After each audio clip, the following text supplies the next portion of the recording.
Chegamos ao oitavo mandamento: não furtarás. Parece óbvio, não?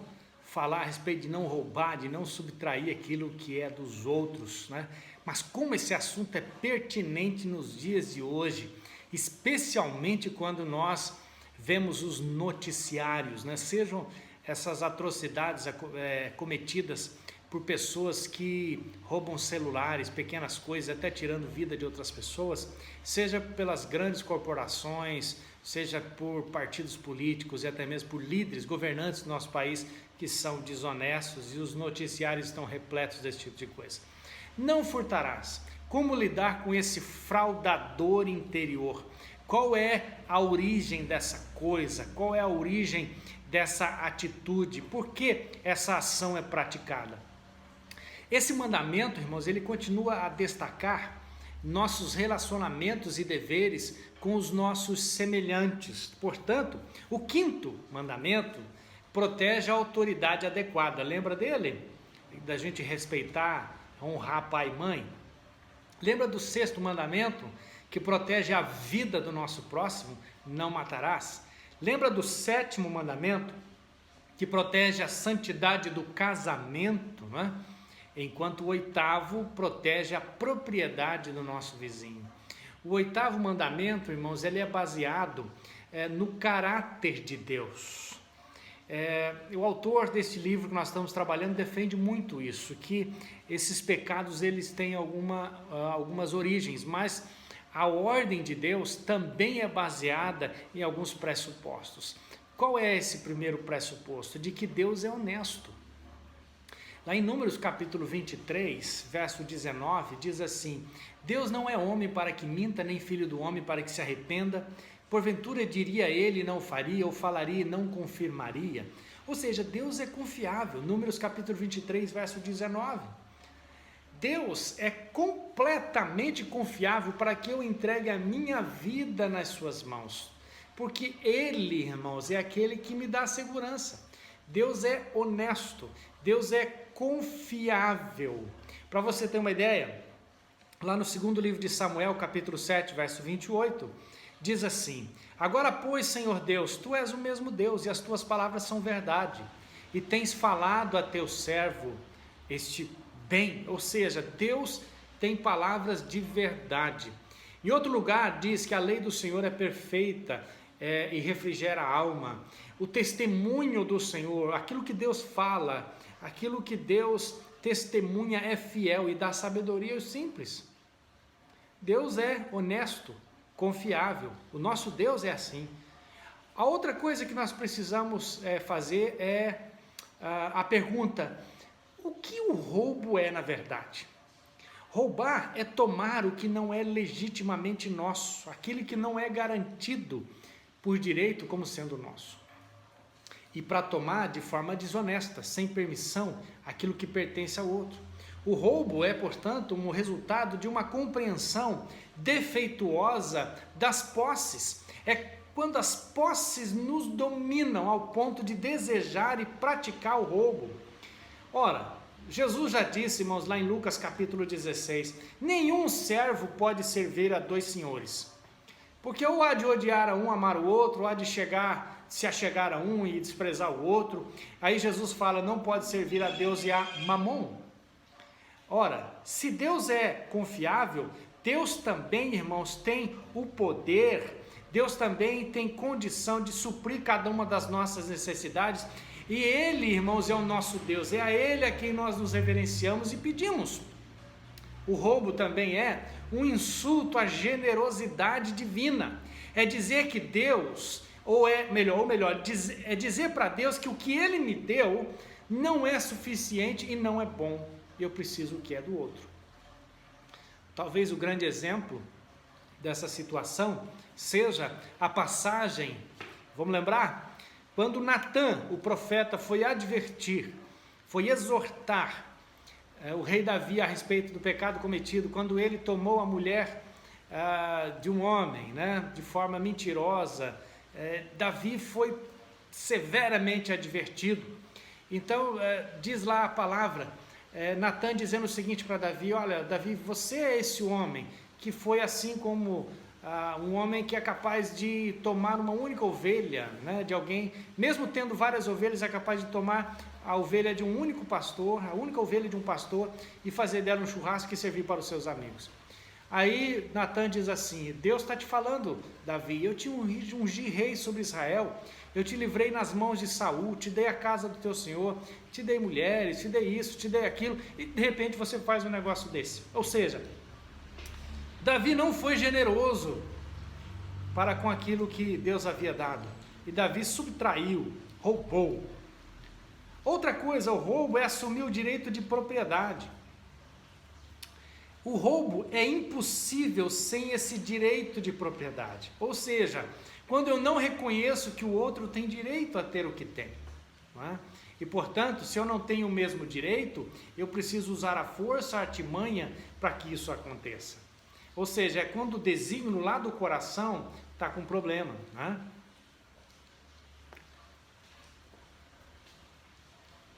Qual é o significado desse mandamento? O roubo de qualquer forma está proibido. Roubo de banco, roubo de rua, roubos diversos, sequestro, escravidão, tudo isso está proibido. Mas pensamos também que está incluído nesse mandamento um tipo diferente de roubo. Empregados ou empregadores que não pagam o dia inteiro por um dia inteiro de trabalho.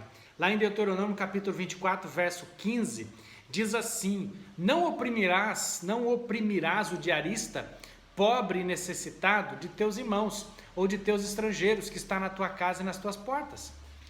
No seu dia lhe pagarás a sua diária, e o sol não se porá sobre isso, porquanto pobre é, sua vida depende disso, para que não clame contra ti e haja em ti pecado. Olha, Deuteronômio considera pecado, o livro de Deuteronômio deixa bem claro, é pecado não pagar o que o outro deve receber.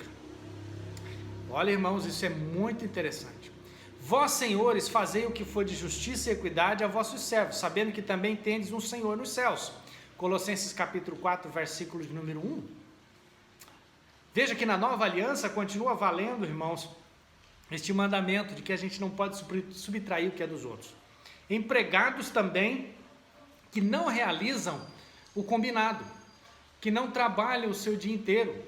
Lá em Colossenses capítulo 3, verso 22 a 24, diz assim, servos, obedecei em tudo a vossos senhores segundo a carne, não servindo só na aparência, como para agradar aos homens, mas em simplicidade de coração e temendo a Deus.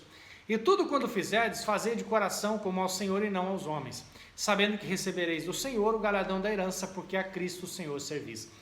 Veja que o apóstolo Paulo está orientando os servos. Em tempos de escravidão, eles deveriam fazer o que tinha que ser feito, tanto na presença do seu Senhor, como na ausência dele. Mas veja bem, nesse contexto está falando de servos. Quanto mais, irmãos, nós que somos servidores, que recebemos salário por aquilo que fazemos, devemos fazer aquilo que então está sendo combinado. A outra forma de roubar, irmãos, é a desonestidade comercial. Aproveitando a ignorância de uma pessoa, né? O comprador, de repente, pode ser enganado. Ou melhor, vou reformular. Aproveitando a ignorância de um comprador, um vendedor se aproveita disso para ganhar mais e mais e mais. Ou seja, fazendo com que essa pessoa, talvez mesmo sem condições, venha a pagar por uma mercadoria que não presta, que não vale, e colocando preços injustos, e vou mais, colocando publicidade desonesta, associando uma coisa, ou fazendo com que a pessoa associe, né, um determinado benefício. Lá em Provérbios capítulo 16, diz assim que o peso e a balança justa é do Senhor. Obra são os pesos da bolsa, né, são do Senhor. Não amaldiçoarás o surdo, nem porás tropeço diante do cego, mas temerás o teu Deus, eu sou o Senhor. Ou seja, não faça armadilha para uma pessoa cair, né? Não faça, não fale mal de quem é surdo diante dele, porque ele não vai ouvir. Olha que coisa interessante, irmãos. Desonestidades, reclamações falsas, né? Irmãos, quantos e quantos casos de pessoas, não é, que reclamam seguros, que acionam seguros sem ter direito, que inventam, irmãos, sinistros para receber das seguradoras. Quantas pessoas, irmãos, que vão reclamar na loja de produtos que ela deixou cair na sua casa e chega lá reclamando, dizendo que comprou com defeito. Desonestidade, mentira. E por aí vai. Falta de atenção com a propriedade de outras pessoas também é proibido.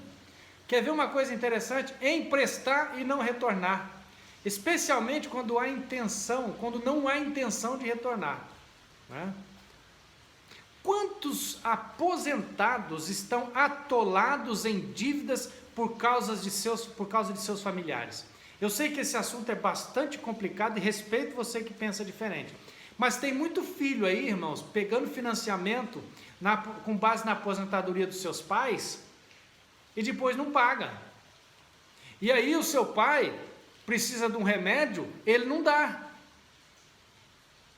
E às vezes o seu pai e sua mãe recebem um salário mínimo, mas está todo comprometido por causa de dívida dos filhos.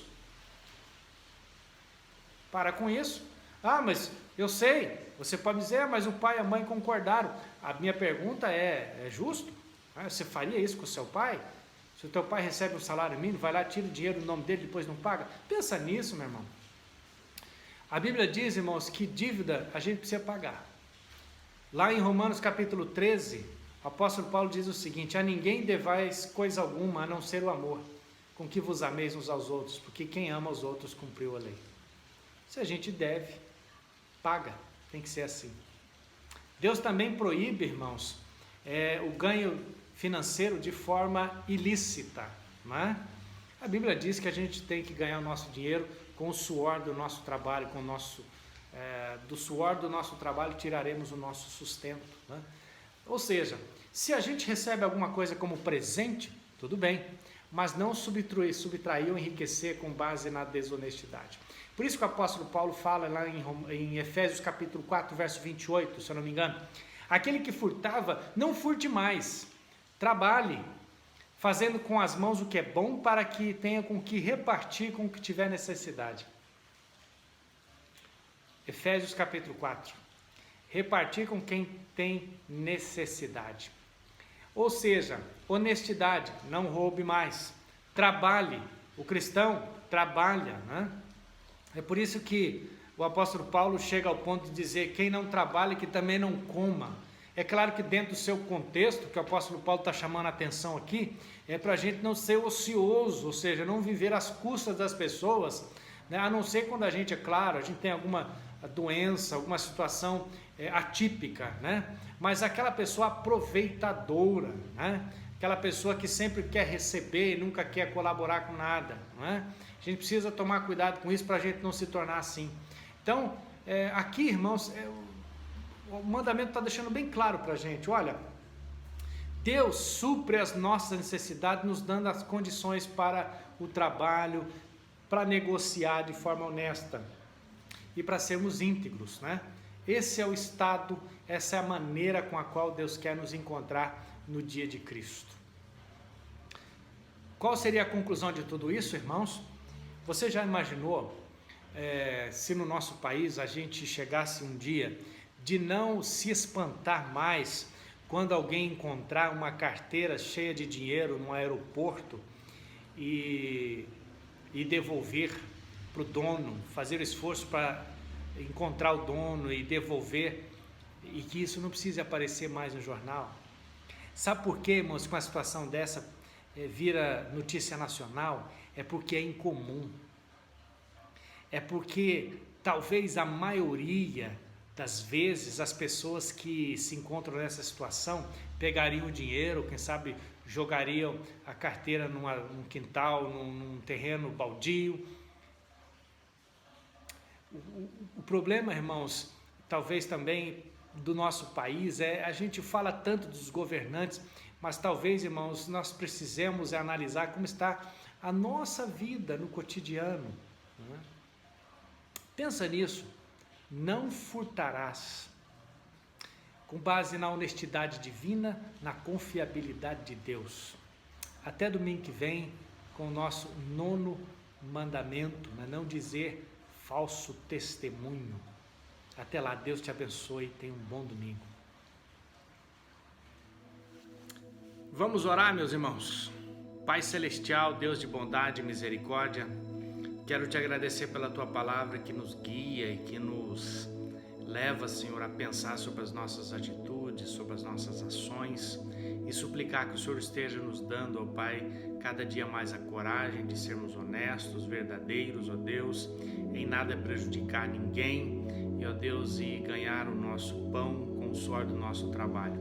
Queremos obedecer ao Senhor e te agradá-lo nisso, em nome de Jesus. Amém. Fica com Deus aí.